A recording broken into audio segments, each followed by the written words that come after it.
आज के इस प्रजा संग्राम पद यात्रा के समाप्ति कार्यक्रम में मंच पर उपस्थित हमारे बहुत ही जुझारू और कर्मशील और संवेदनशील अध्यक्ष सम्मानीय श्री संजय बंडी जी,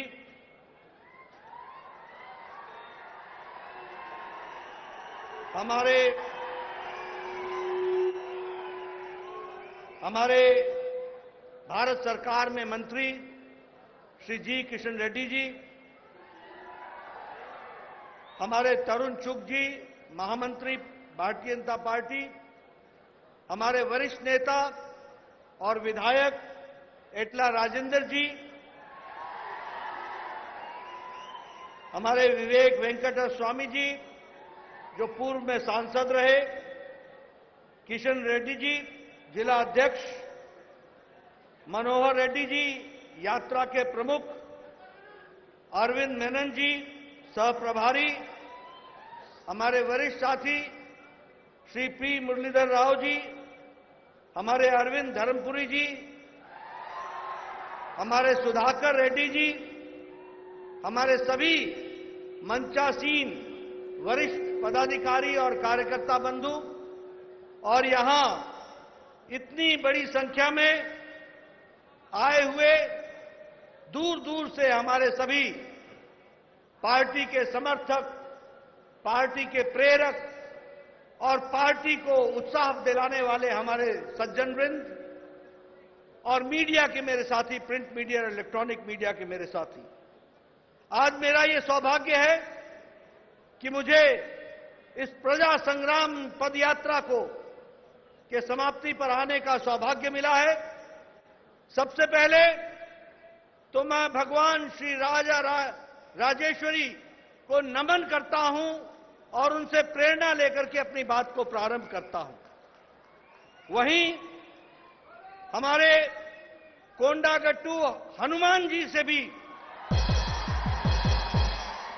प्रेरणा लेता हूं और उनका भी आशीर्वाद लेकर के अपनी बात को प्रारंभ करता हूं। सबसे पहले आप मुझे एक बात बताओ कि संजय बंडी जी को आपका सांसद चुनने पर आपको सही सांसद मिला कि नहीं मिला? मिला कि नहीं मिला? मैं पीछे से सुनना चाहता हूं। सांसद संजय बंडी आपको सही सांसद मिला कि नहीं? मित्रों, सबसे पहले तो मैं आपको बधाई देता हूं और धन्यवाद देता हूं कि आपने भारतीय जनता पार्टी के संजय बंडी जी को सांसद के रूप में चुना है। यह यात्रा उनके नेतृत्व में निकली है और मुझे खुशी है आपको बताते हुए कि 5 चरणों में 114 दिन की यह पद यात्रा रही है। 56 असेंबली कॉन्स्टिट्यूएंसीज को कवर करते हुए 1458 किलोमीटर पद यात्रा करते हुए आज हम करीमनगर में यहां इस यात्रा की समाप्ति कर रहे हैं। मित्रों, यह यात्रा रुकने वाली नहीं है, यह तो शुरुआत है।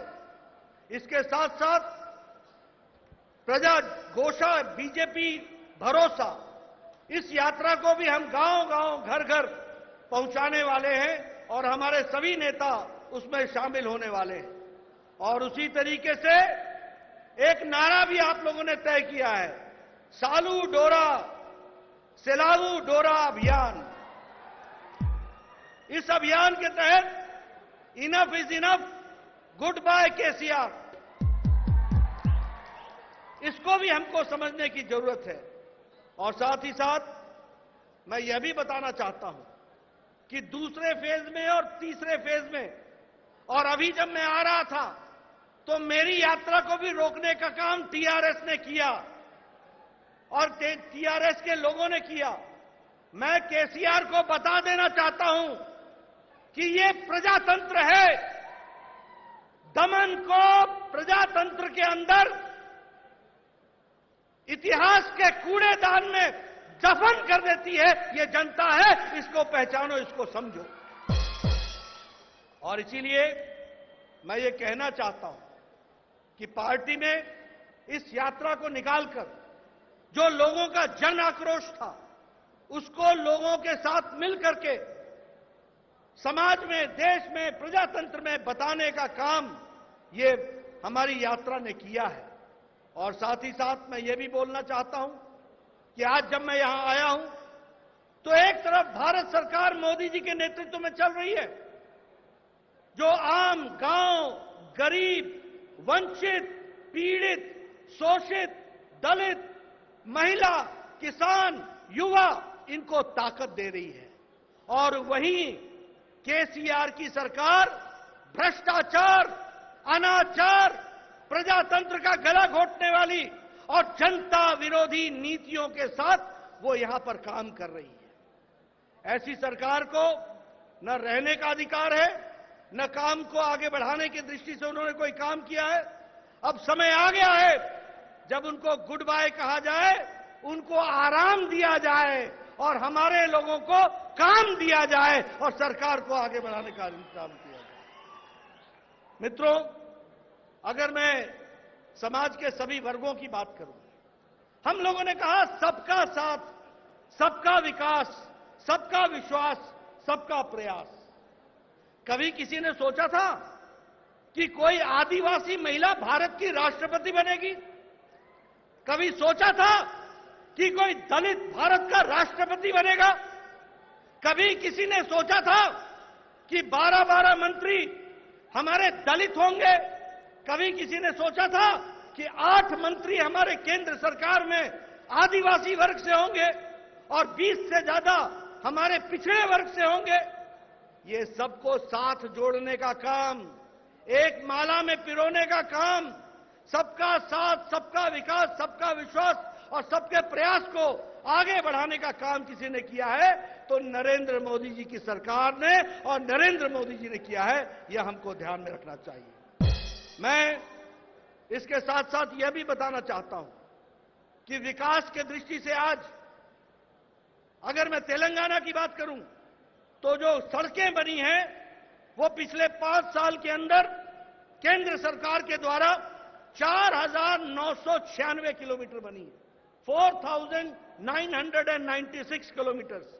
इसका मतलब यह हुआ, और उसमें 104 लाख रुपए, करोड़ रुपए खर्च हुए हैं हाईवेज इन तेलंगाना। इसका मतलब यह हुआ कि लद्दाख से तेलंगाना की जो सड़क बनती है उतनी सड़कें यहां पर बनी हैं। ये केंद्र सरकार ने करके दिया है। उसी तरीके से 4 लेन का फ्लाईओवर, एलिवेटेड कॉरिडोर, ये सारी चीजें विकास के दृष्टि से यहां पर काम हुआ है, उसको आपके सामने मैं रखना चाहता हूं। अगर मैं जल जीवन मिशन की बात करूं, हर घर जल पहुंचाने की बात की है तो 1,91,00,000 घरों में इसको पहुंचाने का 1,91,000 लोगों के घरों में इसको पहुंचाने का काम किया है। उसी तरीके से नए हाउस होल्ड्स, नए घरों में 38 लाख घरों में घर घर जल पहुंचाने का काम किया है। उसी तरीके से अगर हम देखें तो आज मुझे दुख के साथ कहना पड़ता है कि यह स्टेट तेलंगाना जो एक समय में सरप्लस स्टेट थी, उसको आज डेट में डालने का काम किया है तो केसीआर ने किया है। उसको अंधेरे में धकेलने का काम किया है तो केसीआर ने किया है। और आपको जानकर आश्चर्य होगा कि आज तेलंगाना प्रदेश, जो आज से 8 साल पहले सरप्लस स्टेट था, आज 3.29 लाख करोड़ रुपए के डेट में खड़ा है ये हमारा प्रदेश।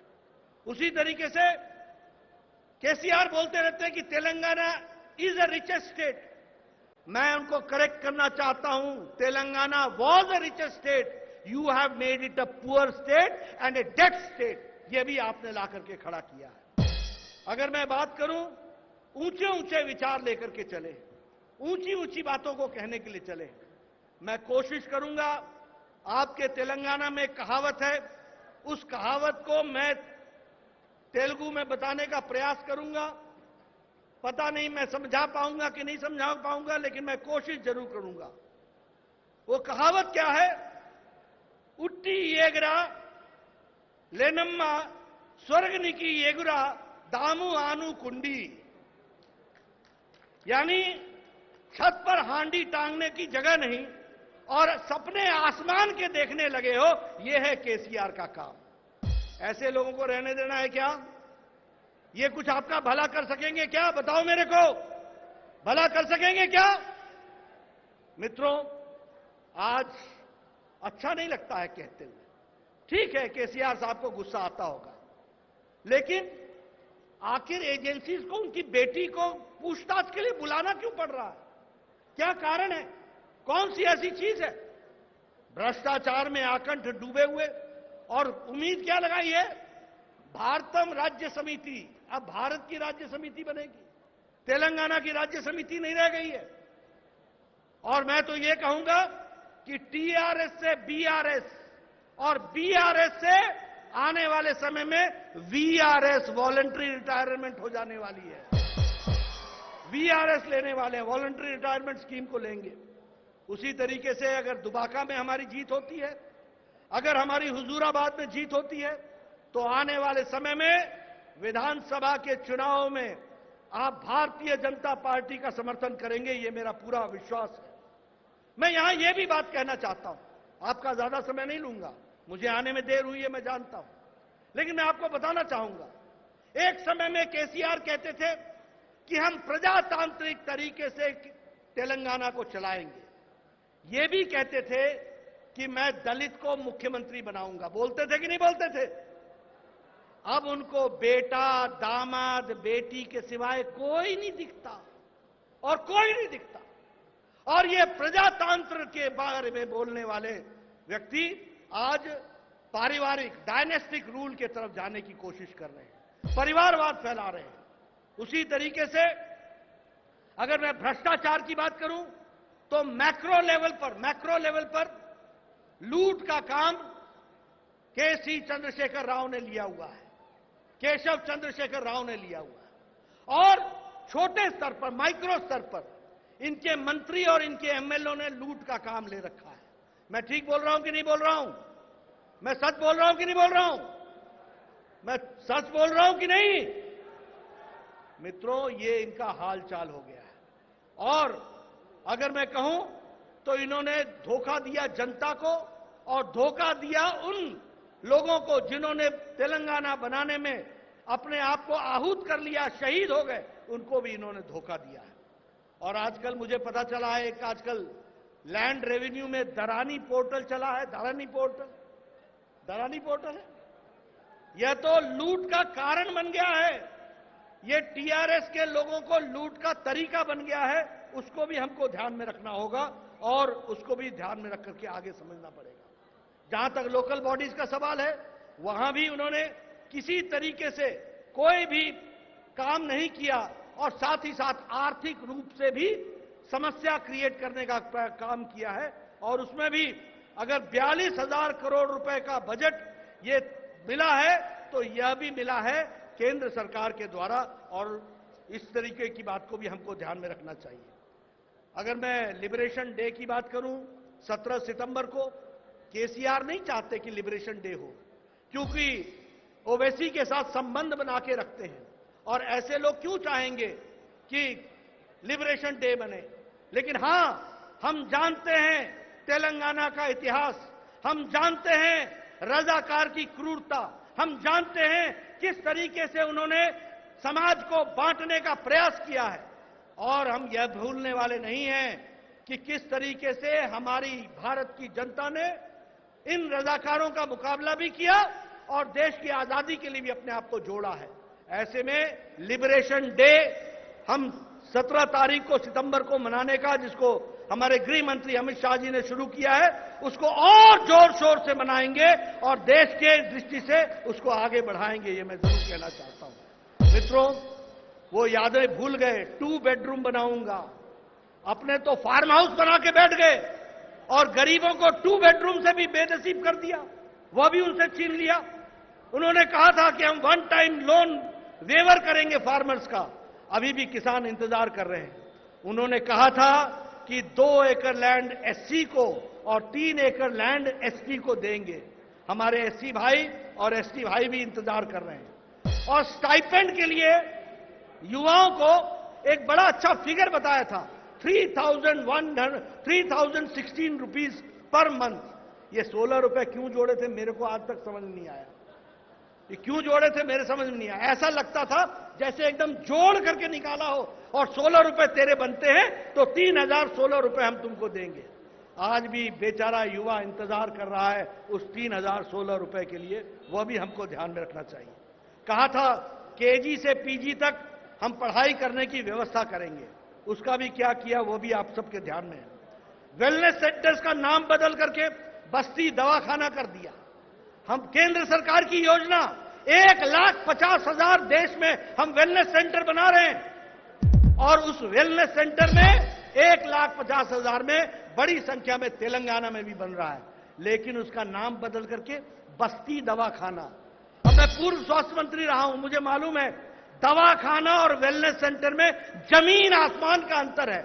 लेकिन केसीआर को कौन समझाए, चीटिंग करने वाला ओरिजिनल नहीं होता, वो डुप्लीकेट होता है।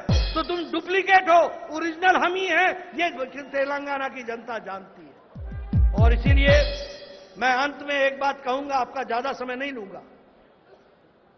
जो लोग चाहते हैं कि केसीआर की सरकार जाए, जो लोग चाहते हैं कि टीआरएस की भ्रष्टाचारी सरकार जाए, जो लोग चाहते हैं कि टीआरएस की दमनकारी सरकार जाए, जो लोग चाहते हैं कि टीआरएस का कुशासन वाली सरकार जाए, उनको यह याद रखना पड़ेगा कि केसीआर को कोई हटा सकता है तो वो भारतीय जनता पार्टी हटा सकती है। भारतीय जनता पार्टी इस काम को पूरा करेगी। इसलिए जो लोग केसीआर विरोधी हैं, जो लोग टीआरएस विरोधी हैं, जो लोग कुशासन के विरोधी हैं, जो लोग भ्रष्टाचार के विरोधी हैं, जो लोग वंशवाद के विरोधी हैं, जो लोग परिवारवाद के विरोधी हैं, उन सबको मैं आह्वान करना चाहता हूं, भारतीय जनता पार्टी के साथ जुड़िए, भारतीय जनता पार्टी के हाथ मजबूत कीजिए, भारतीय जनता पार्टी का कमल खिलाइए और कमल खिलेगा और टीआरएस जाएगा। तेलंगाना में विशुद्ध भारतीय जनता पार्टी की सरकार बनेगी। और मैं अंत में बतौर राष्ट्रीय अध्यक्ष बोलना चाहता हूं कि पद यात्रा बंद नहीं हुई है, पद यात्रा का एक फेज पूरा हुआ है। इसके बाद अगली यात्रा का हम फिर से घोषणा करेंगे और गांव-गांव जाएंगे, जन जन तक अपनी आवाज पहुंचाएंगे। और ये जो एटीएम वाली सरकार है ना, कालेश्वरम वाली, ये एटीएम की सरकार किया, एटीएम बदला जाएगा, ओरिजिनल एटीएम आएगा।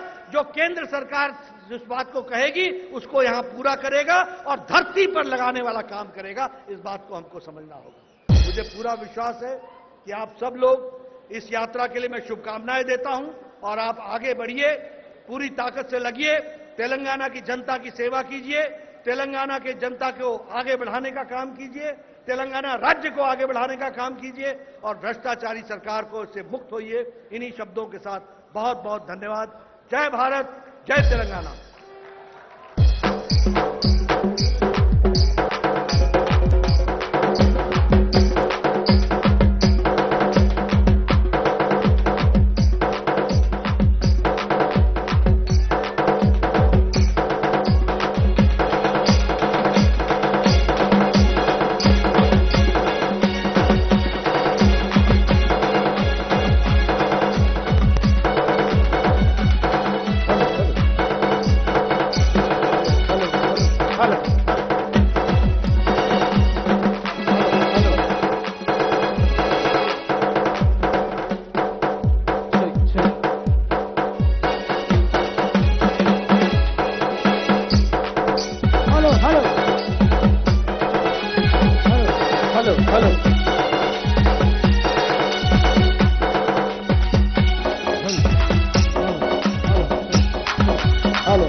भारत माता की जय, भारत माता की जय।